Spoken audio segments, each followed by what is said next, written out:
baik, di sini saya akan menjelaskan tentang struktur oogenesis. Oogonium mengalami proses pembelahan secara mitosis oosit primer diploid. Selanjutnya ada oosit primer, yaitu mengalami pembelahan meiosis 1 dan menghasilkan badan polar haploid N yang berukuran kecil dan satu oosit sekunder N yang berukuran lebih besar. Dan selanjutnya ada oosit sekunder. Oosit sekunder mengalami pembelahan meiosis 1 menghasilkan oosit sekunder dan pembelahan itu menjadi meiosis 2. Yang terakhir ada ovum. Hasil akhir dari proses oogenesis yaitu menghasilkan 3 badan polar yang nantinya akan mengalami degradasi dan satu sel telur ovum yang nantinya siap dibuahi. Dan selanjutnya saya akan menjelaskan tentang struktur spermatogenesis. Yang pertama ada spermatogonium, yaitu proses pembentukan sel sperma di dalam tesis pria. Dan kedua ada mitosis, yaitu spermatogenesis dimulai dari pembelahan mitosis spermatogonium diploid 2N menjadi spermatosis primer.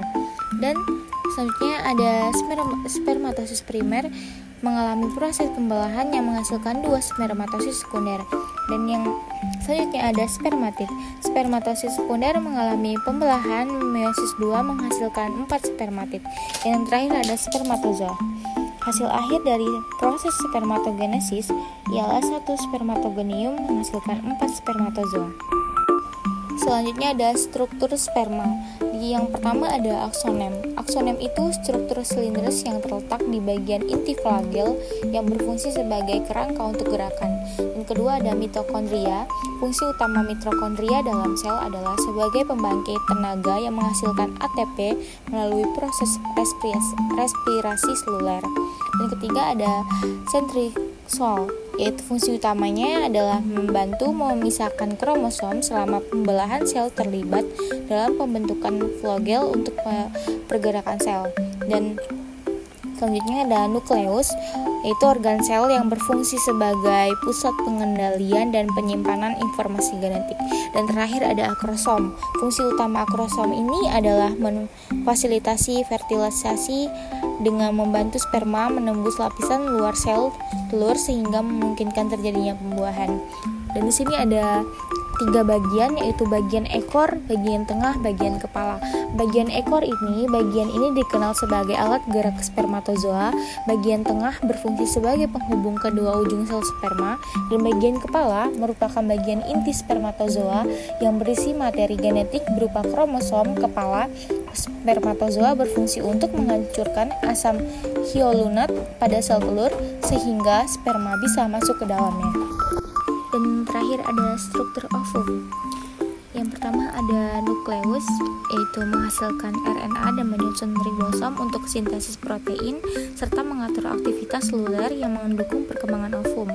Yang kedua ada plasma membran, melindungi sel telur, mengatur pertukaran zat dan memfasilitasi interaksi dengan sperma selama fertilisasi. Dan yang ketiga ada perivitelin space, itu melindungi oosit, memfasilitasi interaksi antara sperma dan sel telur serta mendukung perkembangan embrio setelah pembuahan. Dan selanjutnya ada volucelles, yaitu mendukung perkembangan oosit dengan memberikan nutrisi, melindungi sel telur, menghasilkan hormon seperti estrogen dan menciptakan lingkungan yang optimal untuk pertumbuhan oosit. Selanjutnya ada corona radiata, yaitu melindungi oosit, menyediakan nutrisi dan memfasilitasi interaksi antara sel telur dan sperma selama fertilisasi. Dan selanjutnya ada nukleus, yaitu menyimpan DNA, mengatur sel dan mempersiapkan DNA untuk pembuahan. Dan selanjutnya ada sitoplasma, menyediakan nutrisi, menyimpan organel dan bahan kimia serta menciptakan lingkungan yang mendukung proses metabolik dan fertilisasi. Dan yang terakhir ada zona pellucida, yaitu melindungi oosit, memfasilitasi fertilisasi dengan membantu sperma menempa dan mencegah masuknya lebih dari 1 sperma.